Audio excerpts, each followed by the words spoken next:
Welcome to Reno TNPSC channel.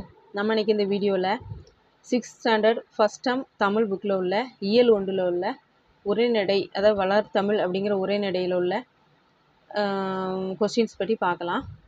வீடியோக்கு போகிறதுனால நம்ம சேனலை சப்ஸ்கிரைப் பண்ணாதவங்க சப்ஸ்கிரைப் பண்ணுங்கள். இந்த வீடியோவில் உங்களுக்கு ஏதாவது டவுட் இருந்ததுன்னா கமெண்ட் பாக்ஸில் கமெண்ட் பண்ணுங்கள். சரி, இப்போ வீடியோக்குள்ளே போகலாம். பாருங்கள், ஃபஸ்ட்டு உரைநடை வந்து என்னது? வளர் தமிழுங்க உரைநடை. இந்த உரைநடையில் வந்து என்ன சொல்லியிருக்காங்க அப்படின்னா, தமிழ் மொழியோட இனிமை, எளிமை, இளமை இதை பற்றி சொல்லியிருக்காங்க. ஸோ இதில் வந்து இந்த தமிழ் மொழி எங்கெல்லாம் யூஸ் பண்ணுறாங்க, எவ்வளோ நாளைக்கு முன்னாடி யூஸ் பண்ணியிருக்காங்க, அந்த செய்யுள்களில் எந்தெந்த செய்யுள்களெல்லாம் 2000 வருஷத்துக்கு முன்னாடி யூஸ் பண்ணியிருக்காங்க, தமிழ் அப்போவே இருந்து இருக்குது அப்படின்னு ப்ரூவ் பண்ணதுக்காக நிறைய விஷயம் கொடுத்துருக்காங்க. நம்ம அதில் வந்து நிறைய கொஸ்டின் வர வாய்ப்பு இருக்குது. அதனால் அதை வந்து சில இதுகளை வந்து ஷார்ட்ஸில் போட முடியல. அதனால தான் நான் இதை வந்து இந்த மாதிரி எக்ஸ்பிளைன் பண்ணுறேன் உங்களுக்கு. சரி, வாங்க போகலாம். அதாவது இதில் குறிப்பிட்ட மற்றெல்லாம் ஷார்ட்ஸ் போட்டுப்போம், ஒரு குறிப்பிட்ட டாபிக் மட்டும் இதில் உங்களுக்கு நான் இந்த வீடியோவில் எக்ஸ்பிளைன் பண்ணுவேன். பாருங்கள் என்னன்ட்டு. ஃபஸ்ட்டு இந்த தெரிந்து கொள்வோம்ல பாருங்கள். அதாவது அந்த தமிழ் அப்படிங்கிற சொல் வந்து முதலில் ஆளப்படும் இலக்கியம், அதில் உள்ள அந்த செய்யுள் லைன், இந்த மூணையும் கொடுத்துருக்காங்க. ஃபஸ்ட்டு இங்கே பாருங்கள், தமிழ். தமிழ் அப்படிங்கிற வார்த்தை வந்து தமிழ் அப்படிங்கிற வார்த்தை வந்து ஃபஸ்ட்டு தொல்காப்பியத்தில் ஃபஸ்ட்டு யூஸ் பண்ணியிருக்காங்க. அதாவது என்ன லைன் பாருங்கள், தமிழன் கிளவியும் அதனோர் அண்டே அப்படின்னு சொல்லிட்டு அந்த தொல்காப்பியத்தில் உள்ள செய்யுள்ள தமிழ் அப்படிங்கிற வார்த்தை வந்திருக்கு அப்படின்னு சொல்கிறாங்க. அதாவது தொல்காப்பியம் எத்தனாவது? 386வது செய்யுள். சரியா, அந்த நம்பர் ஞாபகம் வச்சுக்கோங்க. இதெல்லாம் கொஸ்டினில் கேட்க வாய்ப்பு இருக்குது. தமிழ் அப்படிங்கிற சொல் வந்து தொல்காப்பியத்தில் தமிழன் கிளவியும் அதனோர் அண்டே அப்படிங்க வரியில் சொல்லியிருக்காங்க. அதாவது 386வது செய்யுள். இதில் வந்து தொல்காப்பியம் வந்து தமிழ்லே பழமையான இலக்கியம் தொல்காப்பியம். அப்போவுமே தமிழ்ங்க வேர்டை யூஸ் பண்ணியிருக்காங்க அப்படின்னு சொல்கிறாங்க. அடுத்து தமிழ்நாடு. தமிழ்நாடு அப்படிங்கிற வேர்டை வந்து தமிழ்நாடு அப்படிங்கிற வார்த்தையை வந்து சிலப்பதிகாரத்தில் உள்ள வஞ்சி காண்டத்தில் சொல்லியிருக்காங்க. எப்படி சொல்லியிருக்காங்க பாருங்கள், இமில் கடல் வேலியை தமிழ்நாடு ஆக்கிய இது நீ கருதினை ஆயின் அப்படின்ட்டு வஞ்சி காண்டத்தில் 165வது செய்யுள்ள சொல்லியிருக்காங்க. இல்லை தமிழ்நாடு அப்படிங்கிற வார்த்தையை சொல்லியிருக்காங்க. சரியா, எப்படி இந்த நம்பரை நீங்கள் புரிஞ்சுக்கணும், மெமரி பண்ணிக்கணும். 165வது செய்யுள். அதாவது தமிழ்நாடுங்கிற வார்த்தை வந்து சிலப்பதிகாரத்தில் வஞ்சி காண்டத்தில் இமில் கடல் வேலியை தமிழ்நாடு ஆக்கிய இது நீ கருதினை ஆயின் அப்படின்னு சொல்லிட்டு வஞ்சி காண்டத்தில் 165வது செய்யுள்ள சொல்லியிருக்காங்க. அடுத்து தமிழன். தமிழன் அப்படிங்கிற வார்த்தை வந்து இதெல்லாம் ரொம்ப பழமையான நூல்கள். இதில் வந்து இந்த தமிழ்ங்க வார்த்தைகள்லாம் வந்திருக்கு. அப்போ தமிழர்கள் வந்து அப்பவுமே இருந்திருக்காங்க அப்படிங்கிறத அவங்க ப்ரூவ் பண்ணுறாங்க. அடுத்து தமிழன் அப்படிங்கிறது வந்து அப்பர் தேவாரத்தில் தமிழன் கண்டாய் அப்படின்ட்டு திருத்தாண்டகத்தில் 23வது செய்யுள்ள சொல்லியிருக்காங்க. தமிழன் அப்படிங்கிற வார்த்தை வந்து அப்பர் தேவாரத்தில் அந்த செய்யுளோட வரி என்னது? தமிழன் கண்டாய் அப்படின்னு சொல்லிட்டு. ஸோ இதை கொடுத்து இந்த செய்யுள் வரியை கேட்டாலோ, இல்லை இந்த செய்யுள் வரியை கூட்டி இது எத்தனாவது செய்யுள் அப்படின்னு கேட்டாலோ, இல்லை தமிழ் அப்படிங்கிற வார்த்தை வந்து எந்த காப்பியத்தில் முதல் எடுத்து ஆளப்பட்டது அப்படின்னு சொல்லிட்டு, எந்த இலக்கியத்தில் முதல் எடுத்து ஆளப்பட்டது அப்படின்னு சொல்லி கேட்டாலோ, தமிழ்நாடு எந்த இலக்கியத்தில் முதல் எடுத்து ஆளப்பட்டது அப்படின்னு கேட்டாலோ நீங்கள் சொல்ல தெரியணும். தமிழ்னா தொல்காப்பியம், தமிழ்நாடு வந்து சிலப்பதிகாரத்தில் உள்ள வஞ்சி காண்டம், தமிழ்னா அப்பர் தேவாரம் அப்படின்னு சொல்ல தெரியணும். சரி, இதை நல்லா படிச்சுக்கோங்க. அடுத்து தெரிந்து கொள்வோன்னு சொல்லிட்டு தாவர இலைகளோட பெயர். அதாவது தமிழுக்குன்னு ஒரு சிறப்பு இருக்குது. இந்த இதுக்கு இப்படி தான் குறிப்பிடணும் அப்படின்ட்டு இருக்குது. அதை தான் அவங்க சொல்கிறாங்க. அதாவது ஆல், அரசு, மா, பலா, வாழை இதெல்லாம் வந்து இலை. இதோட அந்த மரங்களோட இலையை வந்து இலைன்னு சொல்லணும். அதுமாரி அகத்தி, பசலை, முருங்கை இதோட இலைகளோட கீரை அப்படின்னு சொல்லணும். அருகு, கோரை இதோட இலையை வந்து புல் அப்படின்னு சொல்லணும். நெல், வரகு இதை வந்து தாள் அப்படி சொல்லணும். மல்லி, தலை, சப்பாத்தி கள்ளி, தாளை இது வந்து மடல் அப்படி சொல்லணும். அடுத்து கரும்பு, நாணல் இது வந்து தோகை, அதில் உள்ள இலைகள் வந்து. அடுத்து பனை, தென்னை வந்து ஓலை, அது நமக்கு தெரியும். அடுத்து கமுகுங்கிறது பாக்கு வந்து பாக்கோட அந்த இலையை வந்து கூந்தல் அப்படின்னு சொல்லணும். இது வந்து இதெல்லாம் தமிழ் மொழிக்குள்ள ஒரு சிறப்பு. இதை வந்து இதோட லீஃப் எல்லாம் இப்படி தான் சொல்லணும். இங்கிலீஷில் மொத்தத்தில் லீஃப் அப்படின்னு இருக்கும். நம்ம ஆனால் தமிழில் வந்து ஒவ்வொன்றுக்கும் ஒவ்வொரு இலைகளுக்கும் ஒவ்வொரு பேர் இருக்குது அப்படின்னு சொல்கிறாங்க. அதுக்கடுத்து இப்போ அடுத்து இன்னொரு இது வந்து என்ன பார்க்குறோன்னு பாருங்க, தமிழ் எழுத்துக்கள். தமிழ் எழுத்துக்கள் வந்து ரொம்ப முக்கியம். நான் எப்படியாவது எல்லா கொஷினில் மேக்ஸிமம் இது இருக்கும். தமிழ் எழுத்துக்களை எப்படி சுருக்கமாக படிச்சுக்கலாம் அப்படிங்க நான் சொல்லித்தரேன். 1 2 3 4 5லேருந்து 10 வரைக்கும் இருக்குது. இதில் க உ ஞ ச அப்படின்னு இருக்குது. இதை வந்து நீங்கள் எப்படி மனசில் பதிய வச்சுக்கலாம் அப்படின்னா, நான் ஒரு லைன் சொல்கிறேன். அந்த லைன்லேருந்து ஃபஸ்ட் லெட்டரோ இல்லை செகண்ட் லெட்டரோ எடுத்துகிட்டு இந்த தமிழ் வார்த்தைகளை நீங்கள் தமிழ் எண்களை நீங்கள் படிச்சுக்கலாம். எப்படின்னா நான் சொல்கிறேன் பாருங்கள். ஃபஸ்ட்டு க, கடலை உருண்டை எங்கனம் சவைத்து ருசித்து சாப்பிட்டான் என அவன் கூறினான். இது நான் 9 வரைக்கும் வந்துடுங்க. கடலை, அந்த கடையிலோட கே ஃபஸ்ட்டு எடுத்துக்கோங்க. அதான் தமிழ் எண் 1. கடலை உருண்டை ஊ, அது தமிழ் எண் 2. எங்கனம், அந்த இங்கு 2வது எழுத்து எடுத்துக்கோங்க. எங்கனம் தமிழ் எண் 3. சவைத்து ச, அந்த தமிழ் எண் 4. அடுத்து ருசித்து, அந்த 2வது எழுத்து எடுத்துக்கோங்க. அது வந்து தமிழ் எண் 5. அடுத்து சாப்பிட்டான், அதில் முதல் எழுத்து எடுத்துக்கோங்க. அது 6, தமிழ் எண் 6. அடுத்து எங்கனம் ஏ, முதல் எழுத்து எடுத்துக்கோங்க. தமிழ் எண் 7. அடுத்து அவன், அதில் எடுத்துக்கோங்க. அது தமிழ் எண் வந்து 8. கூறினான், அதில் அதை எடுத்துக்கோங்க. தமிழ் எண் 9. அடுத்து எக்ஸ்ட்ரா 10க்கு வந்து கே, அது கூட ஒரு சின்ன முட்டை மாதிரி போட்டுக்கோங்க, சின்ன 0 மாதிரி போட்டுக்கோங்க. இப்போ அந்த திருப்பியில் அந்த லைனை சொல்கிறேன். நீங்கள் அப்படியே அதை பாருங்கள், உங்களுக்கு புரியும். கடலை உருண்டை எங்கனம் சவைத்து ருசித்து சாப்பிட்டான் என்று அவன் கூறினான்.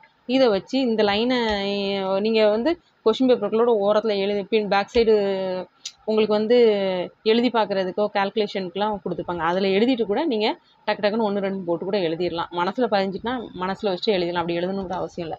இந்த லைனை வச்சு இந்த தமிழ் எண்களை படிச்சுக்கோங்க. நெக்ஸ்ட் என்ன பார்க்குறோம் பாருங்கள். 2000 ஆண்டுகளாக வழக்கில் இருக்கும் தமிழ் சொற்கள். அதாவது தமிழர்கள் 2000 ஆண்டுகளுக்கு முன்னாடியே வாழ்ந்திருக்காங்க அப்படின்ட்டு சொல்கிறாங்க. அதுக்கு வந்து இந்த பழமையான நூல்களில் 2000 ஆண்டுகளுக்கு முன்னாலே என்னென்ன தமிழ் சொற்கள் இருந்திருக்கு அப்படின்னு சொல்லியிருக்காங்க. இப்போ நமக்கு வந்து என்னென்னா, இந்த தமிழ் சொல் வந்து எந்த நூலில் இடம்பெற்றிருக்கு 2000 ஆண்டுகளுக்கு முன்னால் அப்படின்னு கேட்பாங்க. இந்த தமிழ் சொல் வந்து எந்தெந்த நூலில் இடம்பெற்றிருக்கு, எத்தனாவது குறள் வரைக்கும் அவங்க கொடுத்துருக்காங்க. அதனால் அது கொஷின் இதில் நல்ல கொஷின் ஃப்ரேம் பண்ணலாம். இல்லை நிறைய கொஷின் கேட்க வாய்ப்பு இருக்குது. அதனால் இதை வந்து நீங்கள் அப்படியே படிச்சுக்கோங்க. எப்படின்னு பாருங்கள். வேளாண்மை அப்படிங்கிற வந்து சொல் வந்து கலித்தொகையில் 101வது குறளில் கொடுத்துருக்காங்க. அதே இதில் திருக்குறளில் 81வது குறளில் இருக்குது. வேளாண்மைங்கிற சொல் வந்து 2 இடத்துல இருக்குது. கலித்தொகை, அதாவது இப்போ நம்ம யூஸ் பண்ணுற இந்த வேளாண்மை, உழவர், பாம்பு, இந்த தமிழ் சொற்கள் எல்லாமே 2000 வருஷத்துக்கு முன்னாடியே இந்தந்த நூல்கள்லாம் இருந்திருக்கு அப்படின்னு சொல்கிறாங்க. அப்போது வேளாண்மைங்கிற ஒரு சொல் வந்து கலித்தொகையில் 101வது குறள்லையும் செய்யுள்ளையும் திருக்குறளில் 81வது குறள்லையும் இருக்குது அப்படின்னு சொல்கிறாங்க. அடுத்து உழவர் வந்து நற்றிணை 4ல் இருக்குது. அடுத்து பாம்பு வந்து குறுந்தொகையில் 239வது இருக்குது. இந்த மேக்சிமம் அந்த எத்தனாவது செய்யுள் எத்தனாவது குறள்ங்கிறத படிச்சுக்கோங்க. படிச்சுக்கிட்டா ரொம்ப நல்லது. இல்லைன்னா அட்லீஸ்ட் அந்த வேளாண்மை சொல் வந்து முதல் 7 யூஸ் பண்ணாங்க, கலித்தொகை, திருக்குறள், அப்படியாவது படிச்சுக்கோங்க. அப்போ தான் எல்லா கொஷினுக்கும் நம்ம ஆன்சர் பண்ண முடியும். தமிழை வந்து ரொம்ப தெளிவாக படித்தாதான் ஃபுல்லாக ஆன்சர் பண்ண முடியும். ஏன்னா 200 கொஷினில் நேர் பாதி நமக்கு தமிழ் தான். அப்போ 100 கொஷின் தமிழ். அப்போ தமிழை தரோ பண்ணிட்டு தான் மற்றபடி சோஷியலோ, ஹிஸ்ட்ரி, ஜியாகிரஃபி எல்லாத்துக்கும் நீங்கள் கரண்ட் அஃபேர்ஸோ அதுக்கு போங்க. ஃபஸ்ட்டு தமிழுக்கு தான் இம்பார்ட்டன்ட் நீங்கள் கொடுக்கணும். பார்த்தீங்களா, வேளாண்மை வந்து கலித்தொகையில் 101, திருக்குறளில் 81, உழவர் வந்து நற்றிணை 4ல் இருக்குது, பாம்பு அப்படிங்கிற தமிழ் வேர்டு வந்து குறுந்தொகை 239ல் இருக்குது. அடுத்து வெள்ளம் அப்படிங்கிறது வந்து 10 15வது செய்யுளில் இருக்குது. அடுத்து முதலை அப்படிங்கிற தமிழ் வார்த்தை வந்து குறுந்தொகையில் 324வது செய்யுளில் இருக்குது. அடுத்து கோடை அப்படிங்கிற தமிழ் வார்த்தை வந்து அகநானூரில் 42ல் இருக்குது. அடுத்து உலகம் அப்படிங்கிற செய்யுள் வந்து தொல்காப்பியத்தில் கிளவியாக்கத்தில் 56வதுலையும் திருமுருகாற்றுப்படையில் செய்யுள்லையும் இருக்குது, 1வது செய்யுள்லையும். தொல்காப்பியத்தை பொறுத்தவரையில் அது 3 பிரிவாக பிரிச்சிருக்காங்க. அதில் 9 இயல்கள். இந்த கிளவியாக்கம் அப்படிங்கிறது அதில் ஒரு இயல். அந்த இயலில் 56வதுல இருக்குது. அடுத்து மருந்து, அது வந்து அகநானூரில் 147ல் இருக்குது, திருக்குறளில் 952வது குறளில் இருக்குது. அடுத்து ஊர் வந்து தொல்காப்பியமில் அகத்திணையில் 41ல் இருக்குது. அதுக்கடுத்து அன்புங்க வார்த்தை வந்து தொல்காப்பியத்தில் களவியலில் 110, திருக்குறளில் 84ல் இருக்குது. உயிர்ங்கிறது தொல்காப்பியத்தில் உள்ள கிளவியாக்கத்தில் 56, திருக்குறளையும் 955ல் இருக்குது. மகிழ்ச்சி அப்படிங்கிற வார்த்தை வந்து மகிழ்ச்சி அப்படிங்கிற சொல் வந்து தொல்காப்பியத்தில் கற்பியலில் 142, திருக்குறளில் 531 இருக்குது. அடுத்து மீன் அப்படிங்கிற ஒரு வார்த்தை வந்து குறுந்தொகையில் 54 இருக்குது. புகழ் அப்படிங்கிற அந்த வார்த்தை வந்து தொல்காப்பியத்தில் வேற்றுமையில் 71 இடம்பெற்றிருக்கு. அரசு அப்படிங்கிற வார்த்தை வந்து திருக்குறளில் 554 இடம்பெற்றிருக்கு. செய் அப்படிங்கிற வார்த்தை வந்து குறுந்தொகையில் 72 இடம்பெற்றிருக்கு. செல் அப்படிங்கிற வார்த்தை வந்து தொல்காப்பியத்தில் அதாவது புறத்திணையில் 75 குறிப்பிட்டிருக்காங்க. அடுத்து பார் அப்படிங்கிற வார்த்தை வந்து பெரும்பானாட்டு படையில் 435 இருக்குது. ஒளி அப்படிங்கிற வார்த்தை வந்து தொல்காப்பியத்தில் கிளிவியாக்கத்தில் 48வது இதில் இருக்குது. முடி அப்படிங்கிற அந்த வார்த்தை வந்து தொல்காப்பியம் வினையியலில் 206 இருக்குது. ஸோ இந்த மாதிரி நமக்கு வந்து 2000 ஆண்டுகளாக வழக்கில் இருக்க அந்த தமிழ் சொற்கள் எந்தெந்த நூல்களில் இடம்பெற்றிருக்கு அப்படின்னு சொல்லியிருக்காங்க. இதை வந்து நம்ம வீடியோ பார்த்து அப்படியே படிச்சுக்கோங்க. இதை அப்படியே படிச்சுக்கலாம். ஒரு 2-3 டைம் அந்த வீடியோ அப்படி நீங்கள் ரிப்பீட்டடாக பார்த்தீங்கனாலே உங்கள் மைண்டில் அப்படி பதிஞ்சிரும், மனசில் பதிஞ்சிரும். அப்புறம் வந்து இதை வந்து திருப்பி ஒரு 2 டைம்ஸ் 3 டைம்ஸ் வந்து ஒரு நாள் விட்டு ஒரு நாள் பார்த்தீங்கன்னா போதும், ஈஸியாக மனசில் பதிஞ்சிரும். இதெல்லாம் வந்து நல்ல கொஸ்டின் ஃப்ரேம் பண்ணி கேட்க நிறைய வாய்ப்பு இருக்குது. ஏன்னா இப்போ வந்து கொஷினில் வந்து எந்தளவுக்கு ட்விஸ்ட் பண்ணி எந்தளவுக்கு டஃப்பாக கேட்கணுமோ அந்த மாதிரி தான் கேட்குறாங்க. இப்போ இதில் வந்து வேளாண்மைங்க சொல் வந்து கலித்தொகையில் எத்தனாவது செய்யுளில் இருக்குது அப்படின்னு கேட்டால் நீங்கள் எழுதுகிற மாதிரி படிச்சுக்கோங்க. இந்த நம்பர்ஸை படிச்சுக்கிட்டிங்கன்னா ரொம்ப நல்லது. அப்படி நான் அவ்வளோ டீப்பாக படிக்க முடியாதுன்னு சொன்னாலும் அந்த நூல்களையாவது படிச்சுக்கோங்க. தமிழ் வந்து நல்லா தரோவாக படித்தாதான். இது வந்து ஆக்சுவலாக 6th ஸ்டாண்டர்டில் உள்ளது தான். ஆனால் வந்து 6th ஸ்டாண்டர்ட் தானே அப்படின்னு நினைக்காதீங்க. பேசிக்கலாக இங்கேருந்தே படித்தாதான் நீங்கள் வந்து 9th 10th 11th 12th படிக்கச்சில ஈஸியாக இருக்கும். இதில் உள்ள பேசிக் அங்கே இருக்கும். அதனால் 6th ஸ்டாண்டர்ட்லேயே இருந்து நம்ம வந்து 6th ஸ்டாண்டர்ட்லேயே இருந்து வர்றதுக்கு காரணம் என்னென்னா பேசிக்கலாக படித்தா தான் உங்களுக்கு எல்லாம் தெரியும். இப்போ நம்ம வந்து ஷார்ட்ஸ் எல்லாமே 6th ஃபுல்லாக போட்டு முடிச்சாச்சு. அடுத்து 7th போட்டு முடிச்சாச்சு. அடுத்து இப்போ 8th தான் போயிட்டுருக்கு. அடுத்து இந்த 1 மந்த்துக்குள்ளே 9th 10th எல்லாம் முடிச்சிருவோம். ஷார்ட்ஸையும் திருப்பி படிங்க. ரெண்டாவது இந்த வீடியோஸையும் திருப்பி பாருங்கள். அப்புறம் மேக்ஸ் வீடியோஸ் போட்டிருக்கோம், அதையும் பார்த்துட்டு செஞ்சு பாருங்கள். அதுக்கப்புறம் நம்ம வீடியோ பார்க்குறதுல ஆக்சுவலாக 4% தான் வந்து சப்ஸ்கிரைப் பண்ணியிருக்காங்க. இன்னும் 96% வந்து சப்ஸ்கிரைபே பண்ணாமல் தான் வீடியோ பார்த்துட்ருக்கீங்க.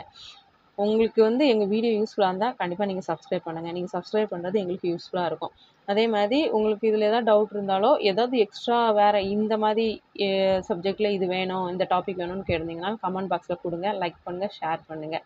உங்களுடைய ஃப்ரெண்ட்ஸு டிஎன்பிசியில் படிக்கிறவங்க இருந்தாங்கன்னா நம்ம சேனலை அவங்களுக்கு வந்து ஷேர் பண்ணுங்கள்.